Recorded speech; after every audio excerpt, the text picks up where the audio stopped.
Hey guys, I'm back again. Real quickly, I just wanted to say WrestleMania Night 2, WrestleMania 42 Night 2 was miles better than Night 1. I don't know why WWE insists on trying to make their second night more superior than their first night when they should just really focus on just giving the fans, good wrestling both nights.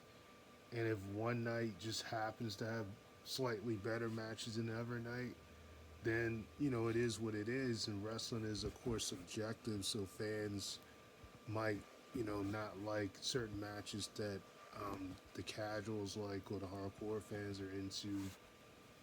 But just the overall presentation, and even though some of the matches, especially like the Trick Woods and Sami Zayn matches, like some of them were a little short in length, but not like night one. I think the biggest problem with night one was that they weren't particularly, up until the main event, which was really strange more than anything, how it was booked. Um, with the Randy not only losing, but the whole Pat McAfee night doing the fast count, and know, Randy turning on Pat McAfee, and then Cody winning, and then Randy actually taking him out with the plunge, which apparently was legitimate because it actually gave Cody a black eye or whatever, a messed up eye, completely shattered his right eye. But it was also the fact that most of the matches there were more ad breaks than there were time for the actual matches, and that really hurt night one badly. Despite the fact that you had to return a page, which was, even though that was late, that was a massive moment for her. And that match was only like 8 9 minutes. The women's tag team match for the tag team titles, fatal four way with her and Bria, Brie Bella, with Nikki being hurt. Excuse me, they won the title together. Um, with Nikki being hurt, they won the title together. And with Lash Legends and Nia Jax, uh, and then Live Akira and Bailey and Charlotte and Alexa. But you also had the return of Braun Breaker screwing Seth Rollins' match with Gunther, which was arguably the match of the night, for night one. Um, but it was a lot of things working against it. You had two really good surprises, but it was a lot of things working against night one, and I just don't know why WWE insists on trying to make their second night more superior than the first night, not put as much effort in their first night. Now, there have been like some previous years that I did think that night one um, was slightly better than night two. Especially like the first 2 years they did WrestleMania for two nights in this decade, 36 and 37. I thought, night one, for my own personal taste, just in my opinion, I thought night one, um, with the main event of, Bianca and Sasha was, and this, again, just my opinion, I thought it was better than, Roman and Daniel and Edge. And it was mainly just because it was just straight up clean, no interfere, nothing like that. The match with Roman and Edge and Daniel, Jey Uso got involved. It was just a lot, that happened with that match. But, it wasn't a bad match by any means. But, you know, but I would just say this. I say all that to say that night two tonight just blew away night one. And WWE really needs to, you know, they're going to be in Saudi next year, so I guess they'll probably change things up next year for WrestleMania since they're going to be in Saudi. They'll probably try to make both nights good because they're not in the U.S. But you got to make it good no matter where you are. And tonight was definitely a step up from night one. I didn't think night one was nearly as bad as other people were putting it out to be, but I do think that a lot of matches suffer because of like just the length of the time they were given, especially like with all the women's matches. They really suffered in terms of time because Becky and AJ was really good, but they weren't given a lot of time to go the next year. And same thing for you know Liv Morgan and Stephanie Valkyria. They could have given that match a lot more time than what they were given. But in night two, yeah, they made up for it, because I already talked about Oba and Brock in the previous video I did, but the ladder match for the IC title was excellent. The West Coast pop that Rey Mysterio, I think Rey is like in his early 50s, like 52, 53, and he hit that West Coast pop as if this was 2002, 2003, and it came out awesome when the Penta threw him in the air and he hit that West Coast pop on Rusev through the ladder. Then you have the cutter that Javon Evans did from the top of the rope when they're through the one. Was it Penta he hit that on? That was really cool. Dragon Lee had some really good spots. He actually hit the Styles Clash at one point. I mean, it was so much that happened. Um, Penta, I believe, hit the Canadian Destroyer on JD through the ladder. It was a lot that happened, or as he called it, the Mexican Destroyer. It was a lot that happened in the match, but ultimately Penta, who, last year was also an IC title picture, and he was on the losing end of the spectrum, but this year he was the one who threw out the challenge. He was the one to retain the title, and I think that was the way to go, especially when, from last year when Dominic won the IC title. This was definitely the way to go here. So yeah, I thought the match was just excellent, an amazing IC title match. Everybody had their moments.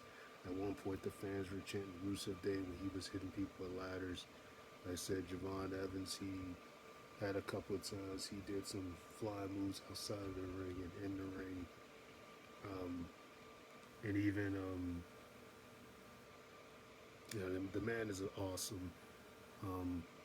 Rey Mysterio, Dragon Lee, and Penta, they all were just looking really great. JD McDonough at one point hit a Spanish fly. I think it was on Dragon Lee, if I'm not mistaken. But yeah, they really tore it down, for that ladder match.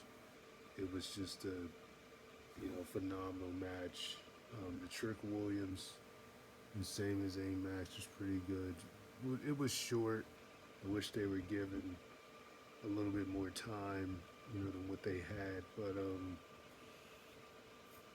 it was still a really good match. The only thing I was surprised about here was the fact that we didn't really actually get the double turn. Because Sammy was definitely feeding off the reaction that fans were giving him because he's embraced, the diehard, you know, those who are going to cheer him type of thing. And he was the one who took the shot at Little Yachty first before before Yachty took a shot at him. And but ultimately, the most sickest part of the match is when Sammy hit a brainbuster on Trick Williams on the apron. That was the sickest part of the match. But ultimately he did hit the trick shot to win. Sammy actually hit a haluva kick on Little Yachty outside of the ring. Well, kind of like a kick on him outside of the ring after taking him out. And he did hit the Blue Thunder Bomb with Trick at one point. Trick kicked out of that. But like I said, they weren't really giving it a lot of time. But for what it's worth, it was a big breakout moment for Trick. Very reminiscent of Cena won the U.S. title at WrestleMania 20 as the new up-and-comer. This was definitely a big moment for him. Does Sammy turn fully heel after this? I don't really know, but you had that. Um, and yeah, then you had um, the match with Dominic and Finn Balor. Um, Another really good match. It was a street fight that they announced last minute, but they didn't really do anything too fancy. I don't know why WWE is so. I mean, I get it's PG or whatever, but the fact that they seem to use the same weapons in all these stipulation matches, with the it's rare that they use other weapons other than candlesticks, chairs, and tables. You know, you don't really see them use barbed wire anymore like they used to. So only certain times they'll do that, or they'll bring out like uh, a little bit more weapons, sledgehammers and stuff like that. You don't see them really do that too much now. They just pretty much use the same type of weapons in their matches, but ultimately, um, it was still a pretty decent match. And Dominic actually had all of these luchadors come out, and they had a shirt that said "King of Luchadors," which was Dominic said he was king of all the luchadors. So it was a pretty cool entrance. Finn, of course, had a nice entrance or whatever, and they definitely had a pretty decent match. And ultimately, Finn won with the coup de grace to put in Dominic through the table, which with the persona that he's doing, you figure that he would get the win here. Um, Right. Yeah. And so then, you know, yeah, Jade Cargo and Rhea, I thought this was the best Jade has looked in quite some time, against Rhea. I mean, it the interference kind of bothered me, but at the same time, it did put EO on the show, who really deserved, to wrestle WrestleMania, especially after walking in the last two WrestleManias as champion. She really deserved to be on the show, but unfortunately, she didn't make the cut this year. So she got to have her moment taking out B-Fab and Meacham. But I thought the match was really good, though. Like, Jade definitely, despite what some may think about her, she definitely came in her own in this match. Some of the transitions, whether it was the power slam, whether it was when she did the crossface, um, and Rhea, obviously took it to her as well. There was one point she kicked her real hard, and the way she reversed the Jaded to the Riptide was really well done. Um, but I thought they had a really solid match. I really do, especially when you consider the build up and the actual heat, because of Jade that she had started online or whatever, um, because of all of that happened. But I thought they had a really good match. Rhea's hasn't been a champion for a while, but as far as the world champion that is, but yeah, you kind of figured Jade was going to drop the belt here. I just wish Jade would have gotten booked better in terms of when she won the title, because they only had her. She only defended it one time, and that was against Jordan Grace. So this was only her second title defense, and she's been champion literally the same length of time CM Punk has been champion, because they both won the title November 1st at that Saturday night's main event. Um, but and then the main event with Punk and Roman. I forgot to mention. I thought Jade and Rhea had good interests as well. But CM Punk and Roman, excellent match. The most surprising thing about this was the simple fact that there just wasn't any interference, nothing like that. And you've grown so accustomed to that, in Roman's matches the last couple of WrestleManias, especially as a heel. Like, even last year as a babyface, Paul Heyman got involved and screwed him and CM Punk over. But throughout the time he was a heel, like it was like every WrestleMania from 37 to 40, there was some type of interference, that took place. 37, Jey Uso got involved. 38, I think the Usos might have got involved in that too. Or maybe that might be the only other one that Roman actually just beat Brock Lesnar clean at that WrestleMania. Because I know Brock Lesnar did put him in the Kenora lock, and he was acting as if Brock had legitimately broken his arm, and then he went for the spear. But what I can't recall is whether or not the Usos got involved in that match. I know that Solo got involved in the Cody Rhodes one at 39, which was really good. That was probably the best. That match was really good. Despite the finish and everything, it was their first encounter at WrestleMania was really good. When they wrestled at 40, it was also really good, but you kind of expected the interference to take place. But it did add to the drama of it. But in this case, this is one of the first times we've seen Roman in this spot in quite a while. Where nothing happened. Just two guys really going at it, pulling out all the stops, and they just put on a wrestling clinic. You had that one time when Roman had Punk in the trio well, and hit him with the steps and stuff. But Michael Cole was bringing out the left. Ref was being more lenient, so that's why the DQ didn't happen. And Punk at one point hit the low blow on Roman and hit him with the GTS, and Roman kicked out. But it really just came down to the wire, because CM Punk even hit the Empire Elbow on Roman through the announce table. So it really came down to the wire. Ultimately, Roman was the one that had the last gas with the spear, to win the title. After Punk looked like he was going to hit Roman with two GTS. Roman ultimately got Punk with the spear. And they even mentioned, this was the first time Punk, had main evented WrestleMania in a singles match. So this was big from the main event yet again in a singles match. Main event WrestleMania yet again, but this time in a singles match with Roman. And only thing, I'm surprised they didn't bring out was the fact that Roman had already beaten Punk in a singles match back in 2014 before he walked out of the company.